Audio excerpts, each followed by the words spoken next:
హరి ఓం వీక్షకులారా, చంబా పరిపాలన, చంబా అడ్మినిస్ట్రేషన్ ఎప్పుడు కూడాను వ్యాపార ప్రకటన పత్రికలో చూస్తే ఇంత పెద్దది ఉంటుంది. చిన్నగా అడుగున అడ్వాంటేజెస్ అన్నీ ఇంత పెద్ద అక్షరాల్లో వేస్తారు. చిన్నది స్టార్ మార్క్, షరతులు వర్తిస్తాయి అని ఉంటాయి. చంబా అడ్మినిస్ట్రేషన్ ఎప్పుడు ఇలాగే ఉంటుంది. ఇప్పుడు ఇసుక ముందు డబ్బులు కట్టాలి, తర్వాత నీకు వెనక్కిస్తాం.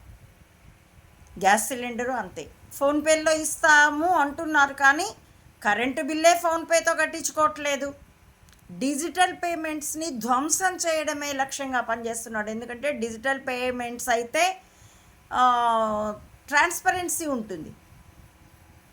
బొక్కేయడానికి, దొబ్బేయడానికి, దోపిడీ చేయడానికి అవకాశం తక్కువ కాదు, ఉండదు. అందుచేత నోట్లు ఉండేటట్టు, నగదు రూపేణా ఉండేట్టు చూసుకుంటున్నాడు. ఈ లెక్కన ఇంకా ఇవ్వలేదు. ఇస్తే ఫ్రీ బస్సు మహిళలకి.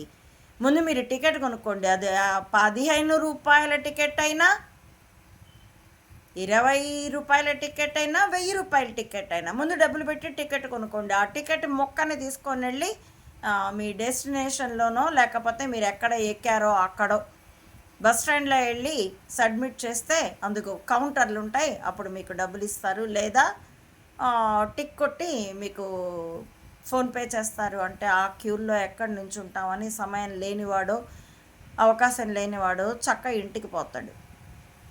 ఇదిగో అది వాడు కాదు, ఆమె అనాలి. కాబోలు మహిళలకే కదా, మహిళా ప్రయాణికులకి మాత్రమే కదా ఫ్రీ బస్సు. చూడండి ఎన్ని చిత్రాలు చేస్తారో ఈ చంబాగారులు పొరపాటు.